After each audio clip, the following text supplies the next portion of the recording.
Një nga 4 segmentet e rrugës kryesore në Banjisë të Epërme është asfaltuar, duke shënuar një tjetër hap të rëndësishëm në përmirësimin e infrastrukturës lokale. Projekti I shumë pritur prej vitesh nga banorët u finalizua nga Komuna e Gostivarit, ndërsa kryetari Valbon Limani ishte në terren për të uruar banorët dhe për të theksuar rëndësinë e këtij investimi. Ai theksoi se segmentet tjera do të vinë gjatë ditëve në vijim dhe se I tërë projekti ka vlerën prej 9 milion denar.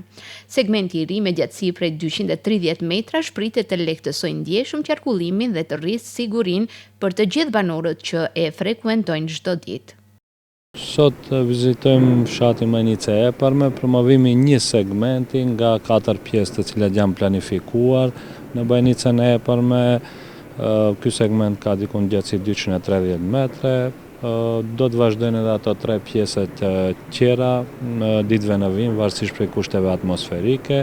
Projekti I cili do të kushton tërësisht diku afër 9 milion denar dhe me të cilën dukshëm përmirësohet infrastruktura rrugore në Banjicë të Epërme.